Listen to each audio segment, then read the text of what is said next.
നമസ്കാരം, third eye ന്യൂസിലേക്ക് സ്വാഗതം. നിത്യജീവിതത്തിൽ നമുക്ക് ഏറെ ഉപകാരപ്രദമുള്ളതും എന്നാൽ അധികം ശ്രദ്ധിക്കപ്പെടാതെ പോകുന്നതുമായ ഒരു വസ്തുവാണ് സേഫ്റ്റി പിന്ന്. സേഫ്റ്റി പിന്നിൽ കാണുന്ന ചെറിയ ദ്വാരം നിങ്ങൾ എല്ലാവരും ശ്രദ്ധിച്ചിട്ടുണ്ടാകുമല്ലേ? എന്തിനാണ് ഇതിൽ ഇങ്ങനെ ഒരു ദ്വാരം എന്ന് ചിന്തിച്ചിട്ടുണ്ടോ? ഈ ദ്വാരത്തിന് പിന്നിലെ യഥാർത്ഥ കാരണം എന്താണെന്നൊന്ന് നോക്കിയാലോ. 1849 വാൾട്ടർ ഹണ്ട് എന്ന അമേരിക്കൻ മെക്കാനിക്കൽ എഞ്ചിനീയറാണ് ഇന്ന് പ്രചാരത്തിലുള്ള സേഫ്റ്റി പിൻ കണ്ടുപിടിച്ചത്. ലോകത്തിലെ ഒരുവിധം എല്ലാ വസ്തുക്കൾക്കും കാലാന്തരത്തിൽ രൂപമാറ്റം വന്നിട്ടുണ്ടെങ്കിലും സേഫ്റ്റി പിന്നിന് മാത്രം അങ്ങനെ ഒരു മാറ്റം സംഭവിച്ചിട്ടില്ല. അപ്പൊ നമ്മൾ പറഞ്ഞു വന്നത് പിന്നിന്റെ ദ്വാരത്തെ കുറിച്ചാണ്.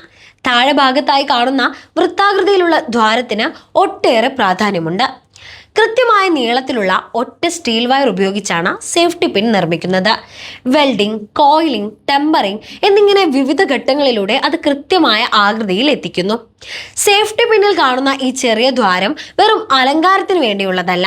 സേഫ്റ്റി പിന്നുകൾ തുറക്കുമ്പോഴും അടയ്ക്കുമ്പോഴും കനമുള്ള തുണിയിൽ കുത്തുമ്പോഴും കൂടുതൽ സമ്മർദ്ദം ഉണ്ടാകുന്നുണ്ട്.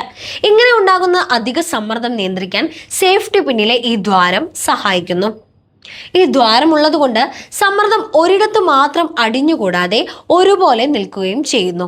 ഇതുകൊണ്ട് പിന്ന് വളയുകയോ പൊട്ടുകയോ ചെയ്യാനുള്ള സാധ്യതയും കുറയും. പിന്നിന്റെ അഗ്രം വരുന്ന ഭാഗം മുന്നിലേക്കും പിന്നിലേക്കും അനായാസം ചലിപ്പിക്കാൻ സാധിക്കുന്നതും ഈ ദ്വാരമുള്ളത് മൂലമാണ്. തുണിയുടെ ചലനത്തിനനുസരിച്ച് വഴക്കത്തോടെ നിൽക്കാനും മിനുസമുള്ളതോ കട്ടിയുള്ളതോ ആയ വസ്തുക്കളിൽ ഘടിപ്പിക്കുമ്പോൾ പിന്ന് തുറന്നു പോകാതിരിക്കാനും ഈ ദ്വാരം സഹായിക്കുന്നുണ്ട്.